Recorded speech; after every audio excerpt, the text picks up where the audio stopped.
mga kaaldab. Well, bago tayo pumunta sa ating pinaka-topic, sa mga gusto pa pong manood, grabe, promotion ka na naman, Mr. Destiny. Ito po yung mga showing ng pelikula pa rin ng 5 Breakups and a Romance, mga kaaldab. Para lang klaro, alam nyo naman po, pagdating dito sa channel ni Mr. Destiny, hindi tayo nagpapauli. Lagi po tayong updated. Sa mga gusto lang po, hindi ako namimilit. Pwede pa po kayong humabol, mga kaaldab, kung gusto nyo pong panoorin. Dahil magtatapos na nga po ito at papasok na ang ibang mga pelikula. Di po ba? Yun naman po yung kagandahan nyo po sa channel ni Mr. Destiny. Well, pag-usapan na natin to. Trending ang Aldab. Di po ba? Update ni Alden. Nasa TEPSA. Kumbaga si Alden Richards. Di po ba? Kasama nga po niya si attorney, mga ka-Aldab. Sabi ko nga po sa inyo, may mga bagay-bagay na pagbibigay ng update, 101% tayo. Kaya nga doon sa mga nagsasabing wala daw relasyon sila Mengay at si Alden, okay lang. Kita nyo naman po dito, mga ka-Aldab, kung gaano nga po ba talaga ka-sensitibo si Mengay. Di po ba? Ito yung mga kuha talagang kikiligin po kayo. Tama naman po yung mga sinasabi ko, hindi lang po nila naiintindihan at hindi lang po nila magets. Di po ba? Kung ano yung sinasabi ng iba, kung ano yung pinapaliwanag. Sabi ko nga po sa inyo, dito lang naman po sa channel ni Mr. Destiny, kung ano lang po yung latest, kung ano lang po yung trending, dun lang po tayo. Di po ba? Wag po kayong maniniwala sa mga sinasabi at pahayag po ng iba. Alam nyo naman po sa channel ni Mr. Destiny, kung ano lang po yung latest, kung ano lang po yung trending, dun lang po tayo. Di po ba? Kung ano yung sasabihin ng iba, kung ano yung komento ng iba, okay lang naman po yun. Sa akin, ang importante lang kung ano yung latest, kung ano yung trending. Di po ba? Bagamat marami nagsasabi, nako, puro fake news yan si Mr. Destiny. Okay lang naman po yun. Basta ako masaya po kung ano yung sinasabi ng iba, kung ano po yung komento ng iba. Ang sa akin, kung ano yung sasabihin nila, komento nila, relax lang. Di po ba? Hindi naman po tayo magpapa-apekto. Hindi naman po tayo sa mga bagay-bagay, di po ba? Ang sa akin lang po kung ano yung latest, kung ano yung trending, dun lang.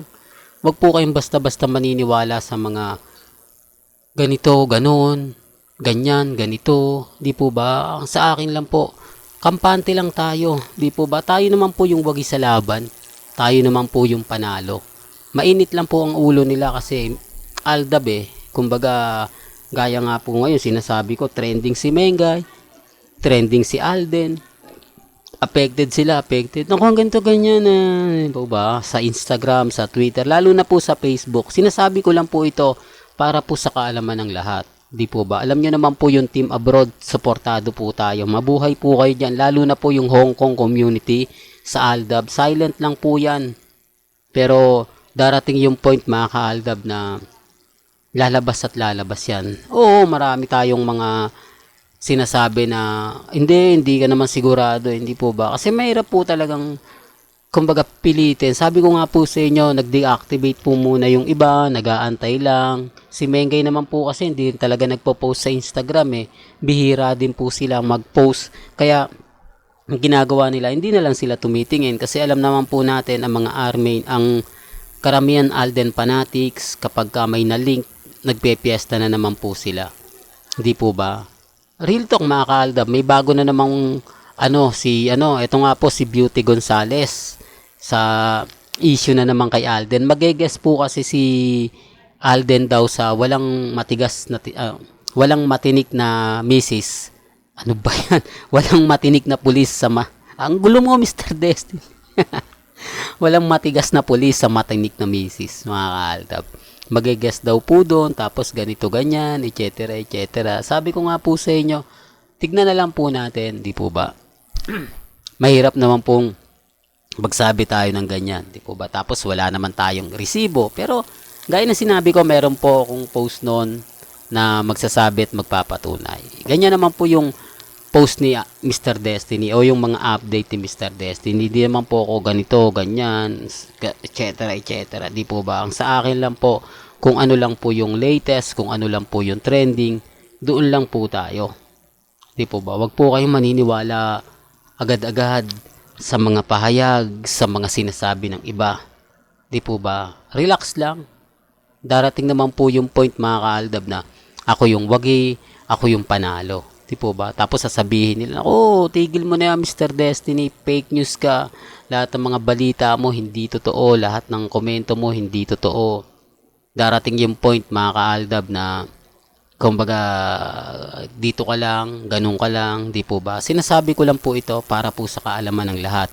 Lalo na nga po pagdating sa social media. Kampante lang po kayo, maging matatag. Yun lang naman po yung importante. Ako masayang masaya po ako sa mga nagsasabi ng ganito, nagsasabi ng ganyan. Di po ba? Relax lang. Darating naman po yung point mga kaaldab. Tayo pa rin yung wagi, tayo pa rin po yung panalo. Alam nyo sa totoo lang po mga kaaldab, maging matatag lang po tayo eh. Maging kampante, kung gusto nyo lang naman po ng latest o update, punta lang po kayo eh. Galit na galit po sila kasi trending na naman yung Aldab. Hindi nila ine-expect at wala po talagang nag-e-expect na magte-trending tayo ng madaling araw. No?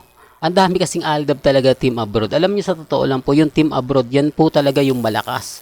Yan po talaga yung kapag nagpa-trending malupit, di po ba? Kasi yung iba po talaga sa totoo lang, pumapasok po. May mga tratrabaho. Ano ba yan, Mr. Destiny?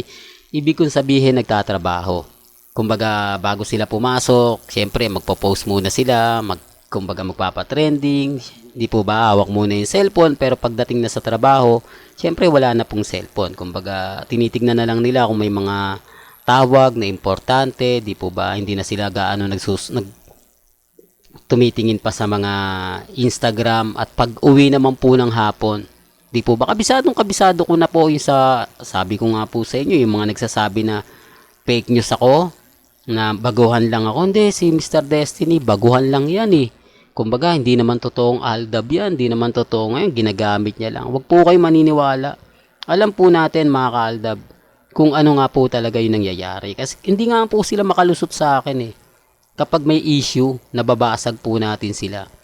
Ayaw po, lalo na po mga ganitong post, galit na galit ang Armin. Gusto nila mawala na yung mga magagandang album nila Mengay at ni Alden na sinave po talaga ng mga mamis, mga titas, mga senior.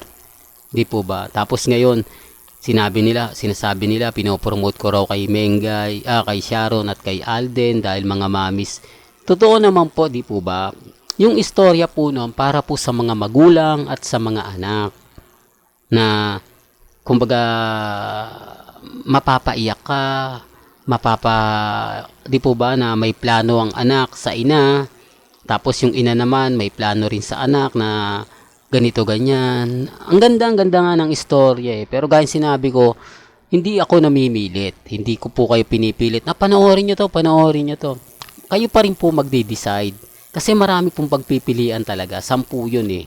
Kayo na po bahala mag-decide kung panonoorin nyo kasi yung iba nag-iipon na, yung iba yung mga bonus po ng iba nakalaan na, tapos yung mga mami syempre bibigyan ng pamasko, di po ba, naka-setup na. Kaya pero sabi ko, depende na lang po sa inyo kung ano yung panonoorin nyo sa December 25. Well, hanggang dito na lang po yung updates natin ha. Kaya kung gusto nyo pa po ng pinaka-latest at sariwang update, abay tumutok lang po kayo dito sa channel ni Mr. Destiny para updated po kayo sa mga bagong video po na ilalabas po natin.